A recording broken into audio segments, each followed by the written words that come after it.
Kami tahu dalam setiap perkara Tuhan punya kehendak dan rencana dalam hidup kami. Dan kami tahu rencanamu dan kehendakmu bukanlah rencana yang murahan. Engkau ingin kami sampai kepada kekekalanmu ya Bapa. Semua perkara yang terjadi di dunia ini, Engkau izinkan untuk membentuk karakter kami sampai kepada kekekalan. Kami bersyukur Tuhan, kalau hari-hari ini kami sedang diproses, kami sedang mengalami banyak persoalan di hidup ini. Kami tahu mata Tuhan sedang tertuju kepada kami. Ubah kami, ubah cara pandang kami, ajar kami memahami rencana dan kehendak Tuhan. Urapi hamba-Mu yang tidak ada apa-apanya, urapi setiap kami pada pagi hari ini. Kami ingin hidup kami semakin berdampak Tuhan. Di dalam nama Yesus yang percaya Tuhan di tengah kita memberkati kita, mari katakan bersama. Amin. Tepuk tangan sorak-sorai buat Tuhan dulu. Silakan duduk saudara, shalom. Bagaimana kabarnya hari ini? Luar biasa karena kita punya Tuhan yang luar biasa. 11 tahun PD Victory, wow. Ya, wow 11 tahun itu bukan waktu yang singkat loh. Ya, saya tuh angkat tangan ya buat Bu Eli saudara ya. Saya aja yang udah penginjil belum berani loh ya menggembalakan seperti ini ya. Tetapi ya setiap orang punya panggilannya masing-masing. Dan kita melihat dari latar belakangnya itu Tuhan angkat ya, lalu punya pengalaman pribadi lalu bisa menggembalakan banyak orang. Hari ini saya kasih tema firman Tuhan, hidup yang berdampak. Tidak ada gunanya mau 11 tahun, 20 tahun, 30 tahun saudara jadi Kristen kalau hidupmu tidak berdampak. Amin. Ya, apapun yang kita lakukan sehebat apapun kalau nggak ada dampak apa-apa mau ngapain saudara? Benar nggak? Apa yang bisa kita andalkan, apa yang bisa kita hebohkan, sesuatu yang tidak berdampak itu kan nggak ada gunanya, benar nggak saudara? Nah hari ini saya pengen PD Victory 11 tahun, mari kita melihat kembali ya dampak apa yang sudah kita hasilkan dari pertemuan perjumpaan iman kita dengan Tuhan. Mari kita buka dulu sama-sama, ini ayat yang sudah terlalu sering saudara baca, tapi kita berdoa Tuhan memberikan pemahaman yang baru. Roma 12 ayat yang pertama. Roma 12 ayat yang pertama dan ayat yang kedua saudara, berkata begini, Roma 12 ayat 1 dan 2. Karena itu saudara-saudara, demi kemurahan Allah aku menasehatkan kamu supaya kamu mempersembahkan tubuhmu sebagai persembahan yang hidup, yang kudus dan yang berkenan kepada Allah, itu adalah ibadah yang sejati.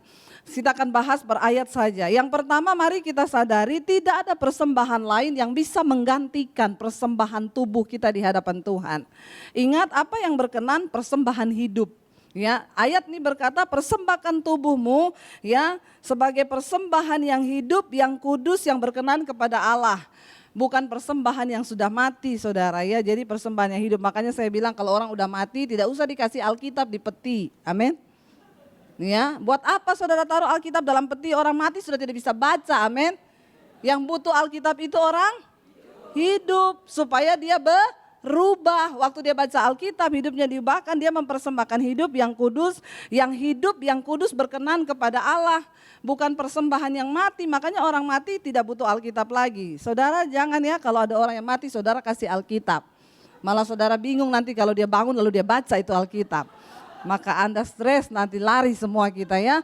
Ingat Alkitab untuk orang, jangan taruh di peti ya nanti lain bara saudara ya. Saya berdoa mereka bilang ibu bawakan kami Alkitab walaupun yang sudah lama tetapi masih bisa dibaca. Ya, dan ada beberapa teman tergerak beli Alkitab yang baru saya bawa ke sana saudara ya. Saya sedang melihat pergerakan luar biasa hari-hari ini terjadi. Jangan sampai yang Kristen tertinggal. Jangan sampai ayat firman Tuhan tergenapi, yang terdahulu menjadi yang terkemudian, yang terkemudian menjadi yang terdahulu. Saudara, kenapa kita ada di sini hari ini kumpul-kumpul? Kita kan bukan cuma kumpul-kumpul nyanyi-nyanyi, dengerin khotbah, ketawa-ketawa pulang kan?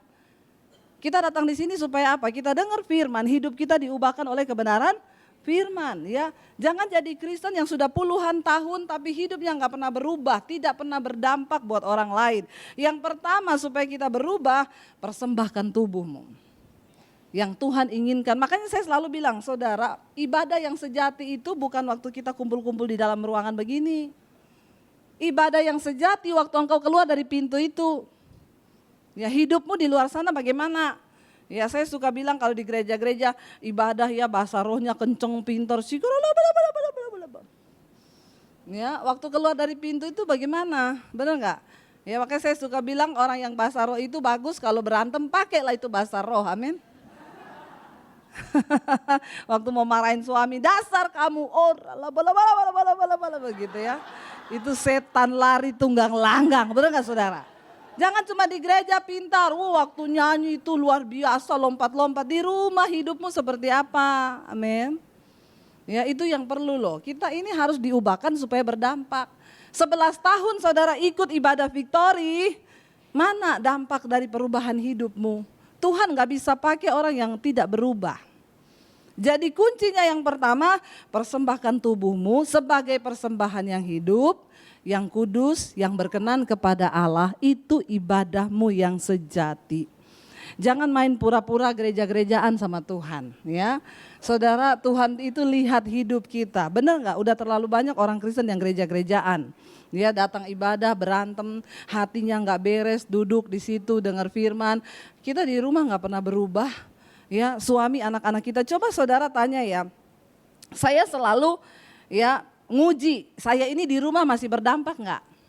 Saya tanya ya, anak saya kemarin tanya, mami mau pergi ya pelayanan? Iya, mau kemana? Ke Kalimantan. Saya kemarin pulang dari Berau saudara. Ada yang tanya, Bu, Berau itu di belahan dunia yang mana ya? Orang pada nggak tahu, Berau itu di Kalimantan Timur. Ya, saya bilang di Kalimantan Timur. Saya itu untuk pelayanan begini itu bayar harga loh saudara. Berau kepulauan di Kalimantan Timur. Mereka pesan tiketnya jam 5 pagi. Saya harus berangkat jam 3 dari rumah. Saya bilang sama suami saya, aduh saya malas banget saya pergi, saya mau pikir tinggalin kalian lagi, bagaimana ya? Suami saya bilang semangat, itulah hamba Tuhan, kita harus menyalipkan daging. Ya memang gak enak kalau suruh pelayanan ke Hong Kong, enak kan saudara ya? Ya pelayanan ya Bu ya ke Bangkok gitu ya. Kan sekarang banyak ibu-ibu itu yang alasan sama suaminya, saya mau pelayanan Pak, kemana? Ke Bangkok. Ya mau pelayanan loh Pak ya kemana? Ke Australia ya, enak banget pelayanannya ke Bangkok, ke Australia. Pergi sana ke Papua. Ya berani nggak ya, itu loh pelayanan yang benar-benar. Jadi saya bilang sama suami, aduh ya malas banget mau saya batalin, tapi bagaimana, pergi ke Kalimantan kemarin tiketnya aja hampir 7 juta loh. Kita mending jalan-jalan ke luar negeri, benar nggak? Ya tiketnya aja sekarang Indonesia susah banget. Akhirnya suami saya bilang, say semangat say, menjadi hamba Tuhan tuh ya begitu itu, bayar harga kamu tapi tetap semangat ya. Anak saya udah WA terus, Mami berapa lama?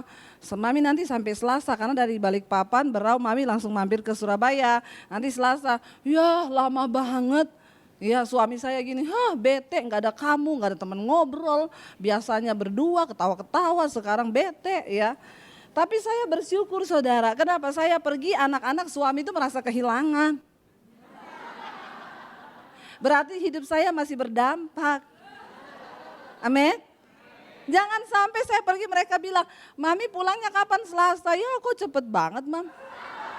Nah, itu berarti saya sudah tidak berdampak di rumah kan. Bener nggak ya? Suami saya udah gini, say kamu tinggal saya ini ya 3 hari, mau gila saya. Kenapa kamu mau gila? Ya bagaimana, nggak ada yang ngurusin saya. Wow ternyata saya berdampak saudara.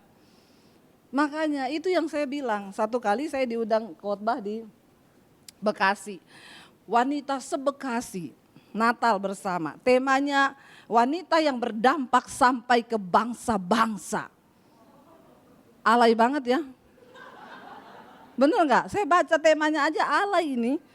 Benar, akhirnya saya datang, ratusan wanita berkumpul saudara di mereka pakai gedung Sport Center.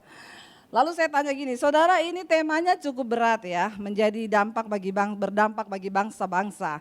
Sebelum saya berkhotbah, saya mau tanya dulu di sini, yang tiap hari bikinin suaminya kopi pagi hari, angkat tangan. Yang tiap hari ngurusin suaminya sarapan, bikinin suaminya jus, angkat tangan. Saudara tahu di antara ratusan ibu-ibu itu cuma segelintir 1-2 orang yang angkat tangan. Saya tanya lagi beberapa kali, masih ada, saya tunggu. Enggak ada. Jadi tema khotbah berubah hari ini. Jadilah dampak di dalam rumah tanggamu. Tidak usah pergi ke bangsa-bangsa.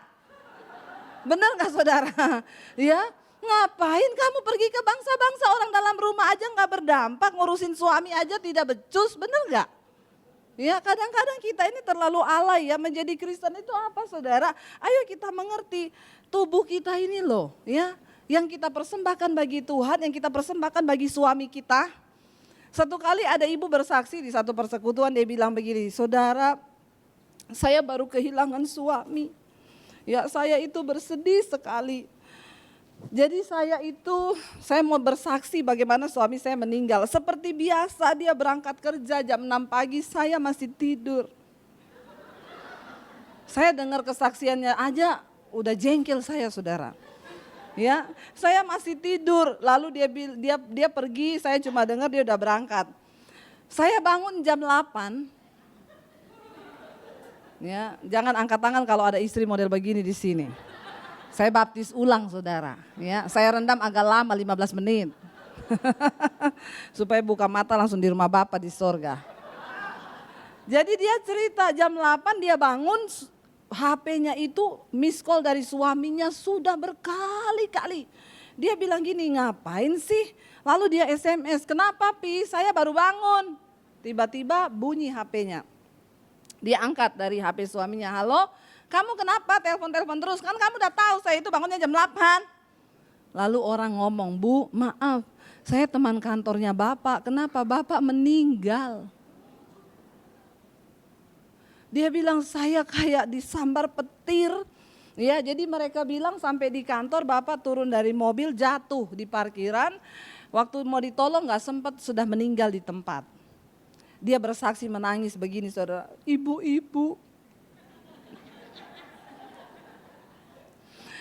Saya itu tidak menyangka kalau itu hari terakhir suami saya. Kalau saya tahu itu hari terakhirnya saya pasti bangun jam 6 pagi. Saya bikinin dia kopi, saya kasih dia sarapan. Ya, benar saudara. Ya, kalau saya tahu itu hari terakhirnya, makanya Bu, ya. Kita ini selama diberi suami di samping kita, Tuhan kasih kita tanggung jawab menjadi seorang penolong, amin. Di mana-mana yang namanya penolong itu harus lebih kuat daripada yang ditolong. Itu sudah takdirnya. Ya, jadi istri itu mau disakiti ya sudahlah terima saja. Ya. Kan ada lagunya kan, wanita dijajah pria sejak ya, dijadikan perhiasan sangkar. Kemarin saya di Kalimantan di Berau ada orang datang suku Dayak bawa madu. Bu, madu Bu, asli. Lalu ada satu gembalanya tanya, ini bisa membuktikan asli atau tidaknya gimana? Bawa pulang aja ke rumah Pak madunya. Kalau istrimu marah dan ngamuk itu madunya asli. Ya coba kalau mau tes madu asli itu Pak bawa pulang ke rumah madunya Pak. Kalau istrimu marah berarti itu madunya asli. Asli di madu gitu ya. Lalu saudara ya kenapa ya kita ini wanita memang diciptakan sebagai seorang penolong harus lebih kuat daripada yang ditolong. Saya pertama kali menikah sama suami saya pikir ketemu suami orang gereja, haleluya puji Tuhan 12 kali. Sama-sama hamba Tuhan pasti gak pernah berantem tiap hari ketemu, haleluya, shalom, iya bener gak? Ya kita berpikir dapat suami orang gereja kan begitu kan? Saya menikah dapat suami saya orang Solo, saya Solosi.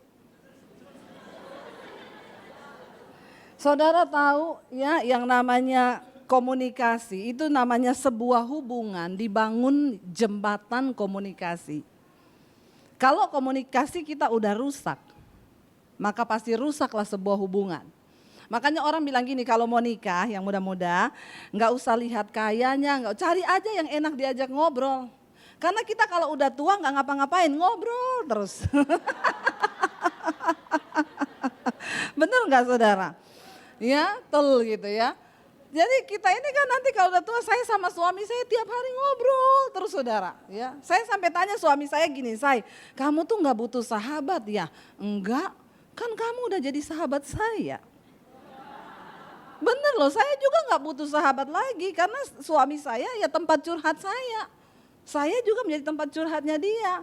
Kita nggak perlu me time lagi karena kami sangat menikmati waktu-waktu kami berdua.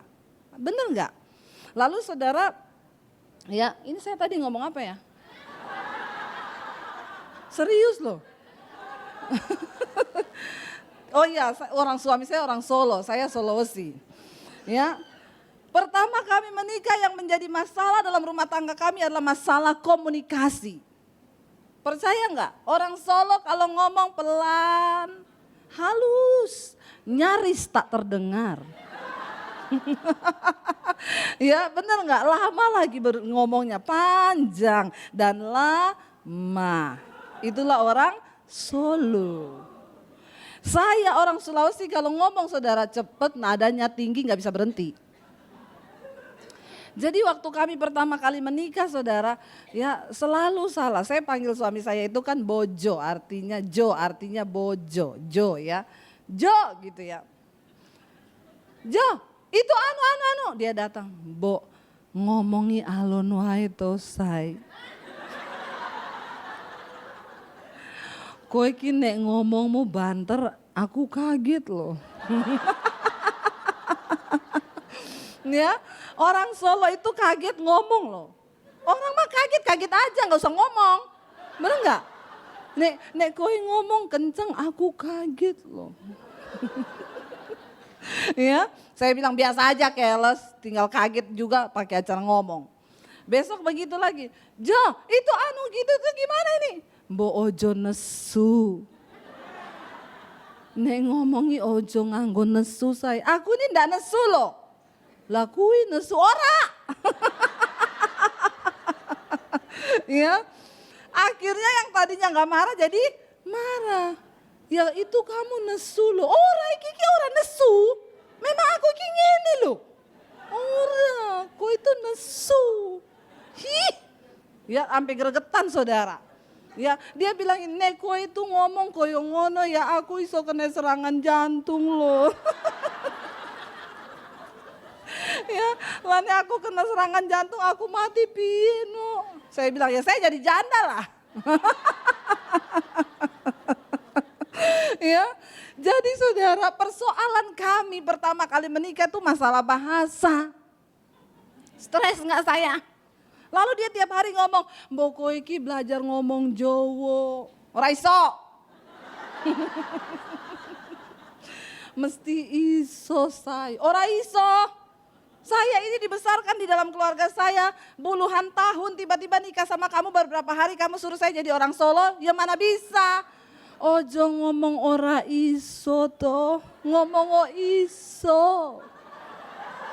Ora. Ya, tiap hari saya disuruh berubah jadi kayak orang Solo. Saya bilang sama dia, kalau dari awal kamu cari istri yang lemah lembut, harusnya kamu jangan menikah sama Debbie Basir, cari saja Sri Rejeki. Lo bener nggak? Ya emang nyata-nyata namanya Sri Rejeki.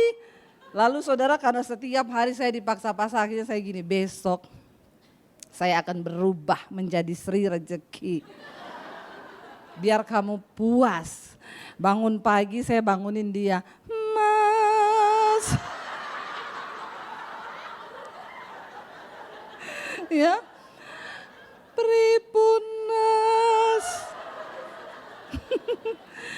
Nek panjenengan arep ndahar saiki monggo kula cepake Mas.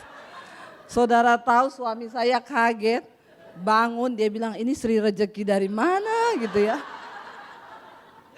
Ya saya bilang monggo Mas, dia bilang non ngopo to, mboten nopo-nopo. Ya monggo dahar Mas. Dia keluar dari kamar mbok ora usah ngono to non, mboten nopo-nopo.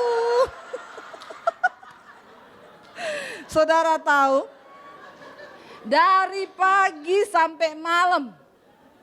Dia sampai udah kelabakan, non westo betenas.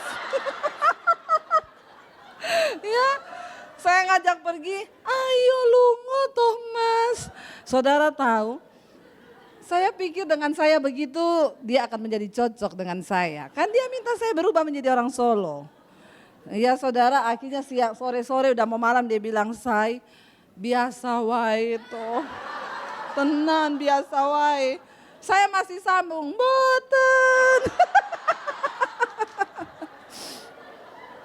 Sampai terakhir malam saudara mau tidur dia bilang gini, benar ku mencintaimu tapi tak begini. Jadi saya tanya sama dia, jadi bagaimana? Mau dilanjutkan jadi Sri Rezeki atau Debbie Basir? Akhirnya dia bilang gini, Debbie Basir wae. Ternyata menjadi cocok itu bukan berarti menjadi sama. Amin. Karena Tuhan menciptakan kita kan unik. Yang namanya suami istri itu pasti berbeda. Nggak mungkin sama. Sampai hari ini saya dengan suami saya nggak cocok. Tapi apa yang mencocokkan kami cuma satu, firman Tuhan. Amin. Waktu istri tunduk sama firman, suami tunduk sama firman, rumah tangga itu jadi cocok. Lalu ada yang bertanya, Bu, kalau cuma saya sendiri yang tunduk sama firman, Bu, kan saya capek. Suami nggak tunduk-tunduk. Bayarlah hargamu. Amin. Nah itu harga yang harus kita bayarkan, ikut Yesus itu enggak gampang. Saya bilang dalam hidup ini ada dua saudara, ada yang namanya takdir, ada yang namanya nasib. Ya, takdir itu kita nggak bisa rubah, itu Tuhan yang buat. Mati, lahir itu Tuhan yang buat. Ada yang bilang berarti jodoh bukan takdir, nasib. Kenapa? Karena jodoh itu kita yang pilih, bukan Tuhan kan? Saudara di sini pilih jodoh, siapa yang pilih? Saudara atau Tuhan? Ya. Yang ngomong yang pilih Tuhan angkat tangan. Yang pilih sendiri angkat tangan. Yang bingung angkat kaki. Kayaknya semua bingung ya. Satu kali saya layani di Jakarta, ada suami istri mau bercerai. Karena istrinya selingkuh.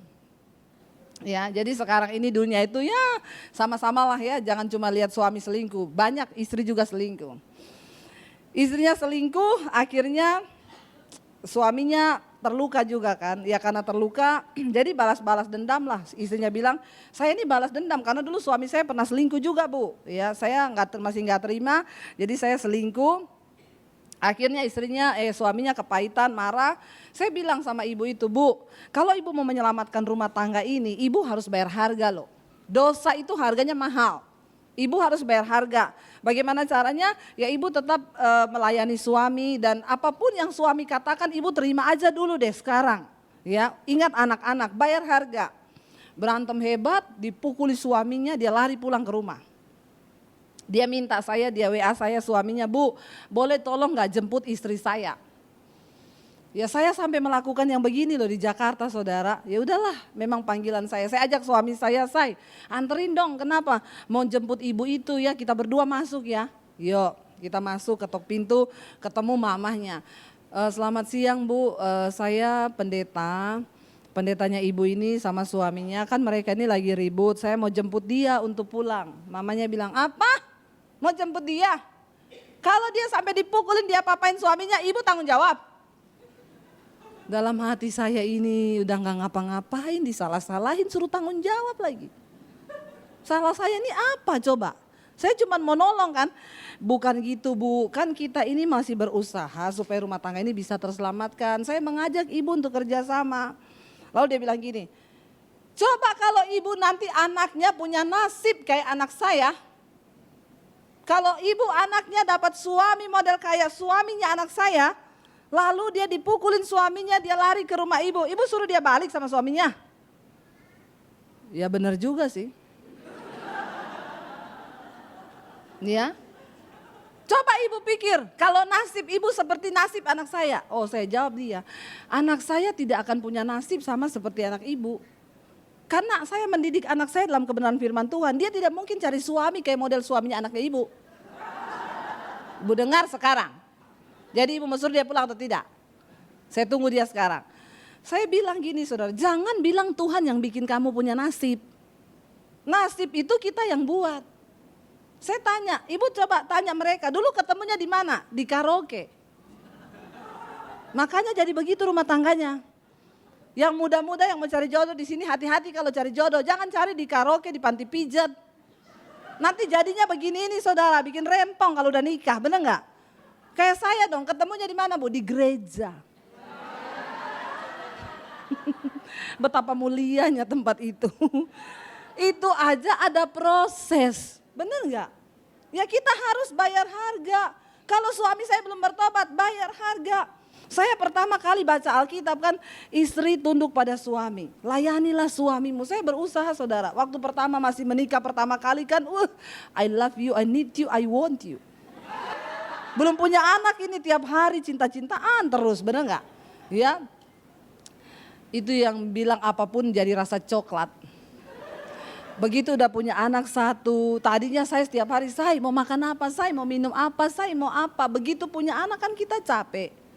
Ya, saya ngurusi anak 3 pertama kali nggak punya pembantu loh, ngurus sendiri anak 3.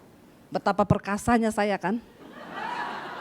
Udah gitu suami masih minta perhatian lagi. Tapi saya tahu kalau Tuhan kasih kita kemampuan, Tuhan menciptakan kita sebagai seorang penolong, berarti dia perlengkapi kita dengan kemampuan. Lama-lama kan saya capek tuh saudara ya.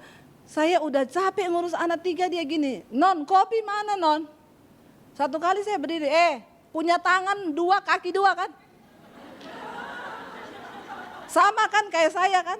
Tangan kaki 2 ke dapur sendiri, bikin kopi, ambil sendiri, bikin sendiri. Dia jalan ke dapur. Ini gula yang mana? Di toples yang ada tulisannya garam. Loh kok bisa gula ditulis garam biar gak ketahuan semut?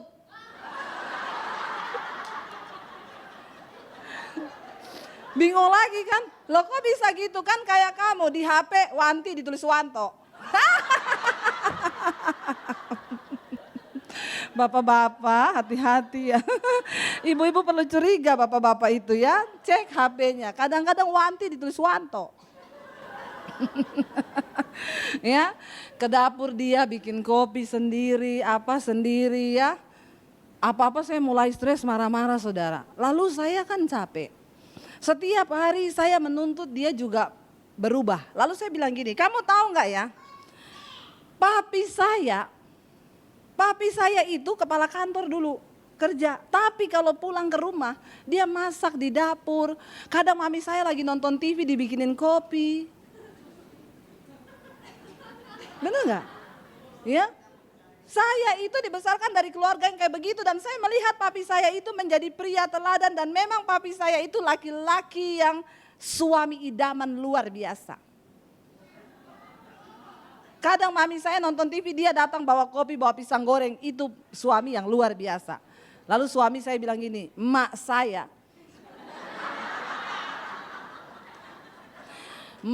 itu istri yang luar biasa. Kenapa? Papa saya cuma duduk di meja kayak raja dilayani. Dia cuma ngomong nasi, nggih, nasi teko. Kerupuk, nggih, kerupuk teko. Ya, teh, nggih, teh teko. Dan mak saya tidak pernah mengeluh satu kata pun dari mulutnya. Itu baru bilang istri yang luar biasa. Saya bilang, papi saya suami yang luar biasa, makmu istri yang luar biasa. Kita kawinkan saja mereka berdua. Supaya rumah tangga mereka menjadi rumah tangga yang luar biasa.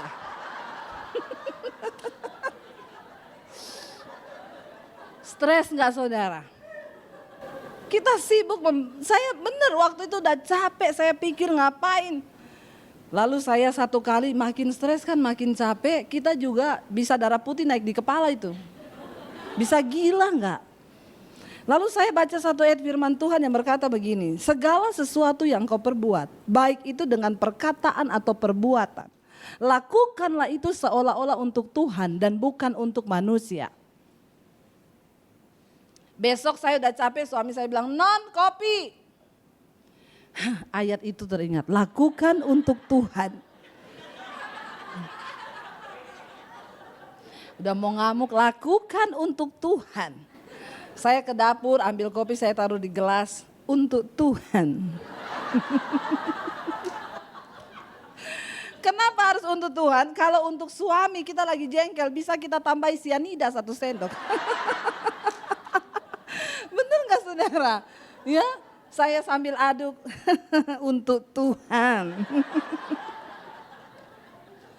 Saya taruh di meja ya.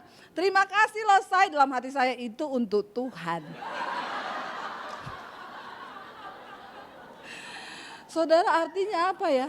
Mau berubah tuh gak gampang. Tidak semudah kita membalik telapak tangan.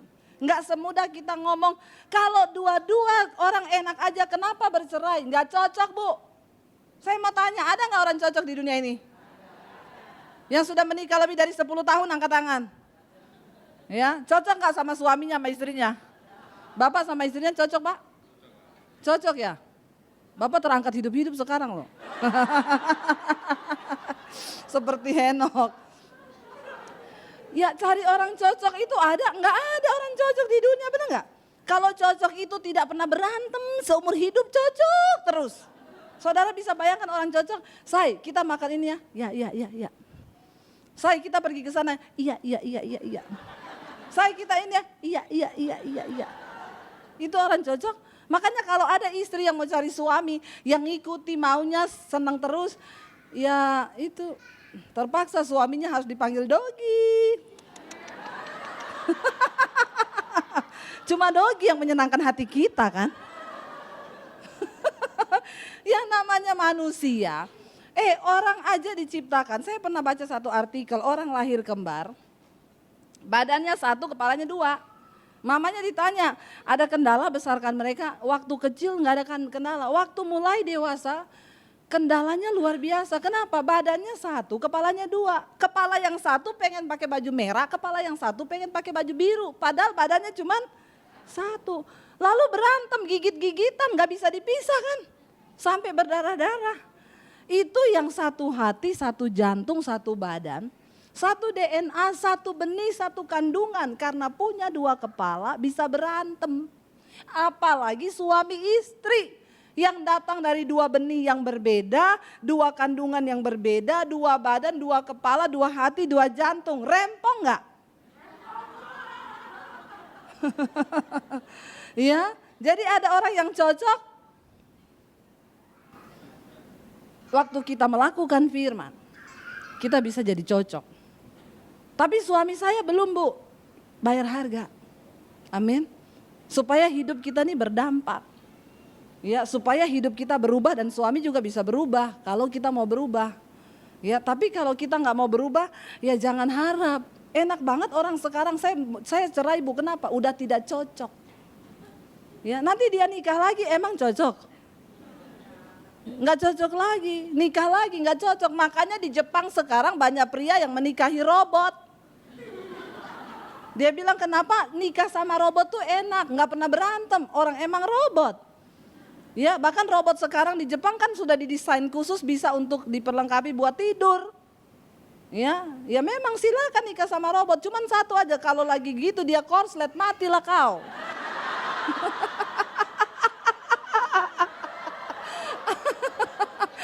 Bener nggak? Coba tolong dipikir pakai nalar. Ini orang-orang sakit jiwa memang. Ya, dia pria-pria di Jepang sekarang menikahi robot, saudara. Ini kan sudah di luar nalar ya. Ya bukan, kita ini nggak bisa cocok sama siapa aja, nggak bisa cocok kalau kita bermasalah dengan diri kita sendiri. Akhirnya saya bikin suami, ya iya untuk Tuhan. Semua yang saya lakukan di rumah untuk Tuhan. Tapi ada bagusnya, waktu saya coba semua melakukan untuk Tuhan, saya damai sejahtera. Saya sukacita, suami saya diberkati, anak-anak saya merasa diberkati. Ketika saya mulai berubah untuk diri saya lagi nonton TV, suami saya datang bawa kopi. Aku coba bikinin kamu kopi dengan cinta. Iya, dia mulai berubah. Ketika engkau menuntut orang lain berubah dan engkau tidak pernah mau berubah, maka kekacauan terjadi. Seorang psikolog Amerika berkata begini, sebuah penemuan terbesar di dunia ini adalah satu hal, manusia bisa merubah dirinya sendiri. Tapi kita gak akan pernah bisa mengubah orang lain. Tapi firman Tuhan bilang, apa yang engkau tabur itu yang akan engkau tuai. Di dalam mendidik anak pun kita gak bisa dengan cara kita. Anak dulu sama anak zaman sekarang kan beda, benar gak? Anak dulu kita diteriakin papa kita sekali, Debbie di ujung dunia mana, lari kita datang di depannya dia. Pap, kenapa pap? Ya, benar gak? Anak sekarang saudara panggil, saya panggil anak saya, Nji, gak nyaut.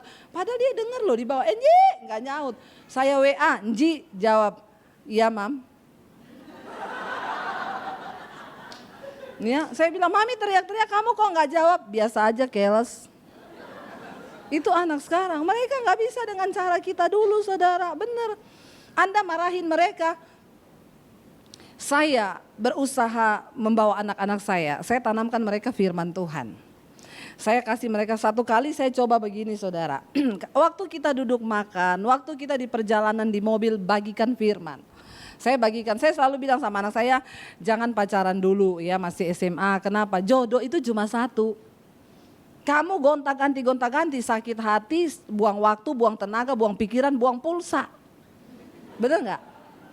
Ya tunggu aja dari Tuhan tuh mesti yang terbaik. Kamu sekarang fokus kepada masa depan. Iya mam, gini-gini.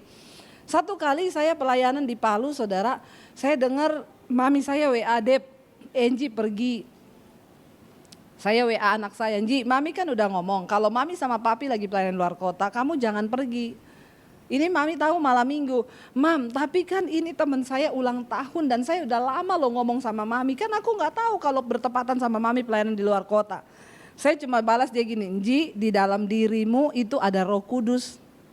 Kamu tanya sekarang sama Roh Kudus, kamu pergi atau kamu pulang.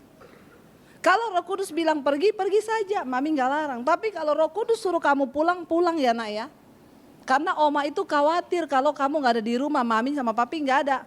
Saya biarin sambil saya berdoa, Tuhan Roh Kudus jamah hatinya. Gak lama mami saya WA, Dep, Enji pulang. Kita gak bisa loh, kita pukul mereka, anak sekarang dipukul. Yang luka bukan badannya, hatinya. Benar saudara. Ya, dengan kekuatan, makanya saya mau bilang orang tua, teladan kita berbicara lebih keras daripada perkataan kita. Didik anak sekarang gak bisa cuma dengan omongan. Mamahnya begini, nak, mama tuh lihat kamu seharian ini pegang HP terus loh, ya. Mama gak suka ya kamu pegang HP terus ya, itu HP ditaruh sana. Lah itu mama lagi ada urusan sama temannya mama ini. Lah tapi mama juga dari tadi gak lepas HP ya, kan mama orang tua, kamu kan anak-anak.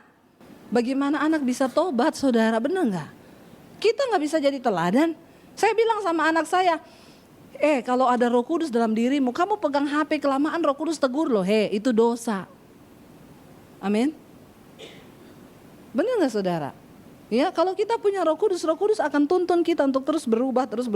Yang terakhir ya, kita baca ayatnya yang terakhir, lalu kita kayaknya muka-mukanya sudah mulai lapar. Ayat yang kedua berkata gini, Roma 12, janganlah kamu menjadi serupa dengan dunia ini, tetapi berubahlah oleh pembaharuan budimu, sehingga kamu dapat membedakan manakah kehendak Allah, apa yang baik, yang berkenan pada Allah dan yang sempurna. Kenapa kita harus berubah? Karena engkau tidak akan pernah bisa memahami kehendak Tuhan kalau engkau tidak berubah. Amin. Banyak orang Kristen pengen tahu kehendak Tuhan tapi hidupnya gak mau berubah. Ada orang-orang datang sama saya, Bu Debbie, saya kan lagi jatuh cinta nih sama seorang pria, iya. Nanti saya bawa dia satu kali ketemu ibu ya. Kenapa? Ibu tolong lihat ya, dia ini dari Tuhan atau bukan. Saya bilang yang mau nikah siapa? Kamu apa saya? Ya saya Bu, tapi kan ibu tolong tanyalah sama Tuhan. Kamu tidak akan pernah bisa mengerti kehendak Tuhan kalau kamu gak berubah loh. Hidupmu berubah dulu, ikuti firman Tuhan, baru kamu bisa melihat. Ini perkara rohani, kita gak bisa dengan teropong duniawi saudara. Gak bisa, engkau mau tanya-tanya pendeta, tidak ada satupun pendeta yang bisa kasih tahu jodoh yang terbaik dari Tuhan itu yang mana. Masa depanmu yang terbaik dari Tuhan itu yang mana, gak ada. Engkau sendiri yang berhubungan dengan Tuhan, hidupmu berubah dulu. Persembahkan hidupmu, jangan menjadi seperti dunia ini, kata firman Tuhan. Jangan menjadi serupa dengan dunia ini, kenapa? Karena hukum dunia dan hukum Tuhan itu berbeda. Hari-hari ini ada banyak kebenaran dunia yang itu tidak sesuai firman Tuhan. Nah, Tuhan suruh kita berubah. Jangan menjadi seperti dunia ini. Berubahlah oleh pembaharuan budimu. Saya tadi pagi sangat diberkati, kita cerita-cerita waktu makan sarapan pagi di hotel. Bu Fani itu cerita, saudara. Jadi dia kecelakaan mobil. Ya, Bu cerita sebentar sini, Bu. Enggak apa-apa sini. Ya, saya diberkati dengan kesaksiannya bagaimana Tuhan mengubahkan dia ya. Jadi Bu Fani ini singkat aja, dia kecelakaan mobil, saudara. Mobilnya dia tabrak trotoar karena sakit kepala, nyetir minum obat Paramex. Cerita deh, Bu, sebentar. Ya, shalom semuanya. Puji Tuhan ya, saya cuma mau kesaksian Tuhan Yesus itu dahsyat ya. Jadi waktu Desember saya kejadian itu saya tabrak trotoar. Dalam kondisi saya tidur. Karena kenapa saya tidur? Waktu saya pelayanan pulang dari Kelapa Gading, saya kepalanya sakit, nggak tahu. Sakitnya udah nggak tahan. Jadi saya bilang sama teman saya, kamu punya nggak obat Neuralgin? Kalau ada saya minum itu. Katanya nggak ada. Yang ada Paramex, dia bilang gitu. Saya bilang ya udah kalau gitu kasih aja sama saya. Dia bilang tapi ini bisa menyebabkan ngantuk. Saya bilang nggak apa-apa, saya udah nggak tahan lagi, bener-bener nggak tahan. Jadi saya nyetir di depan, mereka berdua di belakang gitu. Jadi waktu udah minum, singkat cerita sampai di Pluit itu di depan PV, saya nggak sadar lagi, saya udah tidur. Jadi dalam kondisi saya tidur tiba-tiba hantam prang gitu kenceng banget. Teman saya teriak, Fani, dia teriak gitu. Hah, kenapa? Langsung saya bangun, terbangun langsung nggak ngantuk lagi. Tapi mobil saya yang depan, yang ada ban itu udah hancur. Jadi singkat cerita diderek ke Toyota. Nah waktu ke Toyota itu mereka ajukan saya masuk ke asuransi. Nah waktu saya mau masuk ke asuransi ternyata 2 minggu setelah dikerjain yang pertama SPK turun udah selesai. Ternyata yang satu udah selesai, mereka tes mobil. Lupanya itu hantaman itu sangat kencang. Jadi yang kedua itu mereka mau minta SPK lagi sama asuransi. Ternyata asuransi itu tidak menghiraukan permohonan mereka. Jadi saya tiba-tiba waktu Februari udah lewat Desember, Januari, Februari saya telepon. Mobilnya gimana? Bu ini ada lagi loh mau pakai SPK yang kedua tapi dari asuransi masih belum turun dengan SPK jadi nggak bisa Bu, kita nggak berani kerjain dia bilang. Lalu saya bilang oke, saya harus telepon kemana biar saya sendiri yang telepon. Tapi sebelum itu saya datangin dulu ke montirnya, saya minta tolong dan dia pun mau berusaha tapi nggak dihiraukan lagi, didiemin. Lalu saya belajar sabar, secara jujur daging saya udah mulai berontak ya. Saya asuransi bayar 7 tahun. Udah begitu setia saya bayar nggak pernah terjadi hal apa-apa. Tapi ketika ada kejadian kenapa saya seperti diabaikan begitu. Rasanya pengen marah, pengen berontak daging saya. Tapi Tuhan ingatkan, enggak, sabar, ini proses. Saya juga ikut karena basic saya itu orangnya dulu sebelum bertobat itu saya emosi. Sekali belum berubah itu saya emosi. Lalu saya ikutin Tuhan, saya sabar. Nah singkat cerita saya ke hotline-nya saya telepon. Sampai berkali-kali dikasih satu orang, oke namanya siapa gitu. Nanti saya bantu ya Bu. Ternyata saya telepon lagi 10 hari belum turun. Kedua begitu juga, singkat cerita dari Desember sampai April, udah berapa bulan tuh? Udah hampir masuk 4 bulan lebih. Aduh saya udah rasanya nggak tahu gimana, memang masih ada satu mobil tapi saya harus berbagi dengan suami anak saya dan saya naik Grab, kadang-kadang saya naik taksi ke pelayanan, saya pun nggak apa-apa. Nah suatu hari saya diteleponin sama montirnya, Bu ini saya udah ambil keputusan, saya ambil keputusan bilang sama suami, gini aja deh untuk yang kedua saya minta ya, tapi jangan marah ya saya bilang gitu kan kondisinya saya yang tabrak Sarah. Ya udah saya nggak mau lagi harapin asuransi, saya mau bayar aja itu asuransi saya bilang gitu. Gak usah pakai asuransi tapi saya bayar aja. Jadi tarik keluar mobilnya dari Sunter masuk ke Pluit. Nanti habis berapa saya bayar sendiri saya bilang gitu. Jadi suami saya bilang ya udahlah kalau memang itu kamu mau ya udah nggak apa-apa. Setelah itu saya telepon sama orang Toyota. Mereka singkat cerita bawa dari Sunter bawa ke Pluit. Nah setelah dia bawa itu tiba-tiba 2 hari kemudian dia telepon saya. Bu itu mobilnya Ibu mau nggak mau pakai asuransi, mau bayar sendiri, kita hitung ya berapa. Tahu nggak bapak-bapak ibu-ibu, dia kasih saya satu nilai berapa. Saya kiranya bagi saya bayar nggak pakai asuransi ya udah 3 juta. Pikir saya begitu, 3 juta nggak apa-apa deh, itu pun sakit ya, karena kenapa kita ada asuransi. Ternyata dia buka harga berapa. Spare part yang mau ganti yang kedua itu nilainya 23 juta. Saya kaget, seketika saya kaget. Terus saudara saya pada teriak, ih jangan mau katanya, datang aja labrak aja katanya. Sekalian aja permalukan itu Toyota, dia bilang, karena asuransinya yang pakai Toyota punya. Saya diam, saya langsung didiam, saya tenang. Hati saya udah kacau, tapi satu hal saya mau katakan, Roh Kudus dahsyat sekali. Dia lagi ajarkan saya tentang kesabaran dan penguasaan diri. Saya tidak mau marah. Terus saya bilang, enggak boleh pakai cara begitu. Terus kami udah berpisah, saya jalan ke kamar mandi, saya nangis. Saya bilang, Tuhan, sebenarnya secara daging saya pengen berontak. Saya pengen datang ke kantornya. Saya pengen kasih tahu mereka, cara begitu asuransi ini bisa jelek namanya. Kalau saya jahat, saya pakai website atau apa, tulisin di koran, ini akan jadi malu sekali. Tapi kata Tuhan ingatkan saya. Tiba-tiba saya dibawa kembali, feedback kembali waktu kejadian itu. Tuhan memelihara nyawa saya dengan begitu sempurna. Ternyata tabrakan itu begitu kencang dan tidak ada tabrakan beruntun. Biasanya pada jam-jam begitu di depan ada mobil, belakang ada itu tempat macet gitu. Tapi waktu kejadian itu saya hantam trotoar itu, depan gak ada mobil, belakang gak ada mobil. Jadi semuanya gak apa-apa. Dan saya dan teman saya 2 orang di belakang, kepala saya diingatkan Tuhan. Kalau kepala kamu hantam ke kaca, coba kamu kena apa? Saya memelihara kamu dengan begitu sempurna. Saya sentak, benar Tuhan. Buat apa? 23 juta saya bikin bapakku di surga nangis, sedih melihat anaknya yang sudah dipakai kemana-mana bersaksi. Kalau saya melakukan hal itu, saya memarukan bapak saya. Saya bilang enggak, saya tidak mau memarukan Tuhan karena saya mau menjadi anak yang terang. Biar saya di hadapan mereka saya boleh menebar kasih, orang akan melihat ada Kristus di dalam hidup saya, karena mereka tahu saya ini orang Kristen ya. Nah setelah itu singkat cerita suami saya jemput, saya bilang sama suami saya, dia minta 23 juta begini.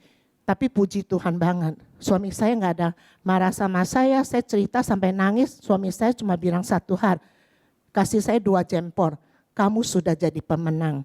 Kamu tidak labrak, tidak marah, kamu sudah jadi pemenang. Saya bersyukur sama Tuhan. Nah setelah itu hari Senin, singkat cerita itu hari Jumat. Suami saya disuruh datang ke kantor dia, biar dia jelasin kenapa bisa kena 23 juta. Nah pada hari Senin itu Tuhan masih ajarkan saya dalam kondisi yang tidak enak. Dalam kondisi hatimu yang tidak enak seperti dilugikan atau apapun. Saya tetap menjaga hati saya, sikap hati saya, respon semua untuk Tuhan. Seperti Bu Debbie bilang, semua lakukan untuk Tuhan. Karena saya ada kutip firman itu, Tuhan segala apa yang kumiliki itu milikmu Tuhan, saya bilang. Jadi kalau memang ini 2-3 juta mau keluar, ya udahlah nggak apa-apa, anggap aja sumbang, saya bilang begitu ya. Tapi apa yang terjadi pada hari Senin itu saya tetap melayani dengan sukacita di salah satu gereja. Waktu mau menjelang melayani itu jam 1.30 saya hadapin teman-teman dengan sukacita. Jam 11:30 saya diingatkan untuk telepon suami saya. Karena suami saya lagi ketemu sama montir itu. Saya tanya, Pi gimana udah ketemu belum? Udah katanya. Suami saya jawabnya apa? Puji Tuhan loh say, kita gak jadi bayar 23 juta. Kenapa? Tuhan bisa balikkan keadaan. 2 montir itu diubah sama Tuhan bayar kita. Di depan suami saya, dia langsung telepon ke asuransi dan puji Tuhan pada hari itu dia telepon asuransi situ, respon, lalu gak lama setengah jam ada yang datang langsung fotoin untuk apa spare part yang kedua mau 23 juta itu. Dan puji Tuhan lagi, sebelum saya ke tempat ini, Surabaya, saya begitu antusias dengan Victory ulang tahun ke-11 dan Ibu Debbie mau khotbah, saya bilang sama suami, saya rindu sekali datang karena saya belum pernah ya. Tuhan sempurnakan. Dapat kabar dari montirnya waktu saya mau berangkat ke sini hari Sabtu atau Jumat, dia bilang, Bu, Selasa mobilnya sudah oke, Ibu sudah bisa bawa pulang, tidak usah bayar 23 juta. Itulah kesaksian saya. Thank you. Saudara, kalau Ibu Fani cerita itu saya tadi pagi dia cerita lebih dramatis tadi pagi itu karena cuma sama saya di meja makan. Dia bilang, "Ibu, saya udah kalau kita itu bener nggak labrak nggak? Bayar asuransi 7 tahun loh. Masa ini begitu rusak nggak diganti?" Dia bilang, "Saya udah pengen marah tapi berusaha nahan. Ya, bagaimana supaya nggak marah?" Jadi waktu dia mau ngomong ke suaminya 23 juta itu dia udah nggak bisa ngomong. Dia tahu suaminya mau marah. Waktu naik mobil dia cuma nangis, katanya air matanya, Pak suaminya tanya, "Kenapa? Kamu kenapa?" "Dari bengkel ditelepon." Dia kan merasa bersalah, Bu Fani yang nabrakin mobil kan. Ditelepon, "Kenapa?" "Kita suruh bayar 23 juta. Tapi aku mau belajar bersyukur." Suaminya angkat jempol begini, "Kamu sudah menang loh." Dia nggak bahas yang 23 juta, dia bilang kamu sudah menang. Ini bicarakan tentang karakter yang diubahkan. Benar nggak saudara? Ya, jadi memang nggak gampang. Waktu saya bilang sama Bu Fani, waktu karakter kita diubahkan, kita baru bisa lihat kehendak Tuhan. Sebenarnya Tuhan udah tahu, aku akan bekerja 23 juta itu kamu nggak usah bayar. Karena Tuhan itu melindungi orang-orang benar.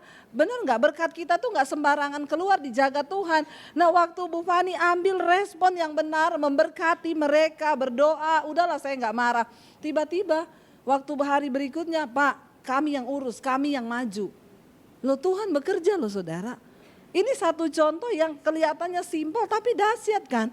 Waktu kita berespon dengan cara Tuhan, maka Tuhan itu bekerja. Dan ketika Tuhan bekerja dia baru bisa lihat gini, wow. Ya, kalau saya yakin kalau dia ngelabrak ke kantor Toyota, tetap bayar 23 juta. Benar nggak? Lo benar nggak? Tapi orang taat itu pasti dapat berkat. Saudara mau taat? 11 tahun sudah ada di PD Victory. Saya percaya karakter kita semakin diubahkan. Di rumah jadi istri yang luar biasa. Di kantor dimanapun belajar karakter kita ini loh yang harus diubahkan. Ketika engkau diubahkan firman Tuhan bilang supaya engkau bisa tahu mana kehendak Allah. Apa yang berkenan kepada Allah dan yang sempurna.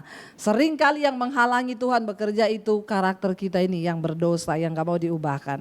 Tapi saya percaya sehari ini, mulai hari ini PD Victory akan menjadi persekutuan yang berdampak bagi kota Surabaya. Dan semakin banyak orang yang akan diselamatkan.